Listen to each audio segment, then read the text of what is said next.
playing more day-night cricket with the pink ball give you an advantage going into this test?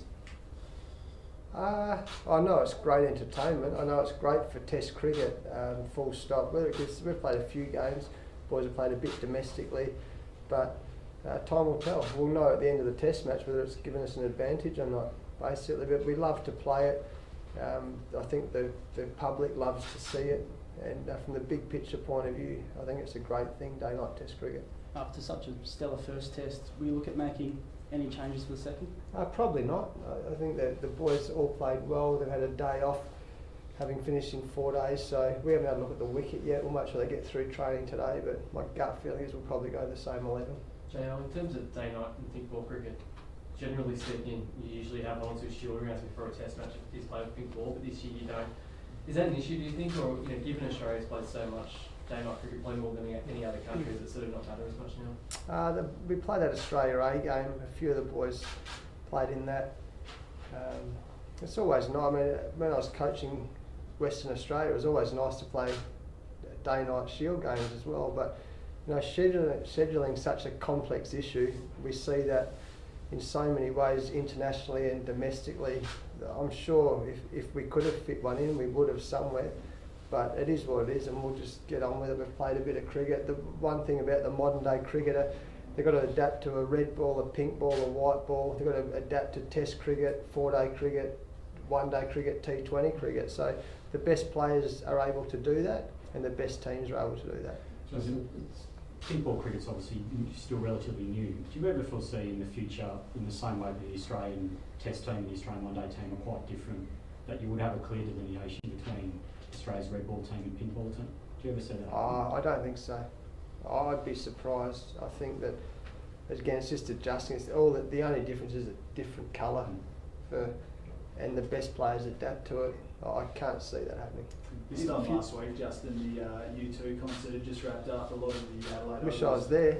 I love U2. A beautiful U2 guitar at home. I wish I was there. A lot of the oval was dug up, and there were a lot of changes that had to be made and work done this week. Have you seen the oval, and what do you make about the pitch following that? Haven't seen it yet, so we've got our first training session tonight. So what I know though is I've been coming back here for a long time to Adelaide Oval, and they never ever let us down. It's one of our favourite places to play cricket in the world. I'm sure they were aware of that. I'm sure they'll be doing everything they can to have the best conditions possible, and we're hopeful and confident that'll happen. Just on the Adelaide Oval, Travis Head's home deck. He struggled in that first match with only the one dig, and I guess what's been the message from you to him this week? Have you needed to get around him a little bit, or just give him kind of a bit of positive reinforcement? Yeah, interesting. I thought he played really well in the first, and coming in, I think when he came in, we were probably 4 for 350 or 3. I can't remember what exactly, but he came in and we'd had an incredible opening partnership. And it's often a really hard time to come into bat, but what I was impressed, he was sharp, he was busy, he played well, and then he got a pretty unlucky dismissal down the leg side. So, but one of the reasons he's selected in the squad, we knew the second test was in Adelaide. We all know he's a great young bloke, we know he's a very good young player, so hopefully he does well this week. There's no reason he shouldn't, he's in good nick. Is he under pressure for this test, given last test and going forward? Nah, they're all under pressure. Every Australian player's under pressure every time they play. So, and he missed out on the last test in England. He hasn't made the runs he was probably hoping he would. But as I said, he got 100 in his last Shield game. He played well in the first innings. He fielded well. So we'll just be encouraging him to play his best cricket at a ground he loves. Steve. So what about the build-up for the Adelaide Test compared to Gavin? The numbers were a little bit low. You touched on the pitch before. What about the general atmosphere and the vibe of the place? Well, again, one thing I've learned, there is no better place to play Test cricket than Adelaide. It's just the whole city embraces it. I've been doing this for a long time, and there's an unbelievable vibe. And I love the new bridge now. People walking across the new bridge to the ground. We only got here last night or yesterday afternoon, so we haven't quite started feeling the vibe of it, but we will when we get to training this afternoon, get down to the ground. But like I say, the Adelaide Oval, it's not just a game of cricket, it's a big party, isn't it? It's a party for a week. It's just, it is literally brilliant. My brother's flying over just for one day because he used to come and watch. Now he's coming over just for one day. I think he's coming over Friday just to have one night in Adelaide because it's so much fun. So love the atmosphere here, love the Oval. Hopefully we can put on a good show. Justin, just back to Marnus for a minute. Did you notice the difference in him, and particularly his backlift when he got to you from Glamorgan and the work he's talked about doing with Matt Maynard, and I guess wider, the attitude of learning that he shows, and has that helped him to develop quickly? Yeah, we talk about coachable players. There's no more coachable players than him. Probably the most heartening thing is his relationship he's building with Steve Smith, the best player in the world. And you know, they spend time, they talk cricket, they love it. They're like literally, all they do is talk cricket. They eat together, they have breakfast together, they have lunch together, they drink coffee, they have dinner together, talking cricket. So Mars had very good. Neil DeCosta's been a huge influence. He did some work with Matthew Maynard. He does some great work in Queensland cricket. That's another part of being a modern day cricketer. You're all over the place, so you don't just have one port of call. But so they've all been good influences on him, no doubt about that. Speaking of But equally, the relationship, and they're batting 3 and 4 together, to bat with him in the middle and to spend time with the best player in the world and an ex-captain is just, you could not have a better education than he's getting at the moment. And by the same token, you know, there's been a bit written and said about Cam Bancroft and him making some adjustments and trying to, I guess, groove his game to be suited ideally to the challenges that Test match bowlers present. How's he going with that process, and how long, because I think it seems at the moment that it's one of those ones where you can do it in training, but it's being able to do it in the game under pressure. Yeah, it's confidence, isn't it? So Cameron Bancroft did the same. He went to Durham and scored a lot of runs in Durham. That's why he was selected for the Ashes, basically. Not only did he have a good game, the Australia versus Australia in Hampshire, but he also had a very good lead up to that. If you look at his numbers for Durham leading up to that's why he was selected. So, and he's got out some freaky ways this year. He's got out caught at leg slip 3 times in a row in Shield cricket. Like, I haven't seen guys get out leg slip 3 times in probably 25 years, let alone 3 in 3 times. So probably that's weighing on him a little bit, but he's worked so hard in this game. All I can go on is what I've seen in the nets, see what he's doing with Hickey. He's playing some beautiful straight drives. He played some nice straight drives and some cover drives in the Australian A game. So we're all a work in progress. Every player's a work in progress. It's actually the day you retire, it's a relief because you're not a work in progress anymore. So, but he'll keep chipping. Like Marnus, he works so hard in his game. He brings so much positive energy to the group. He's a brilliant fielder.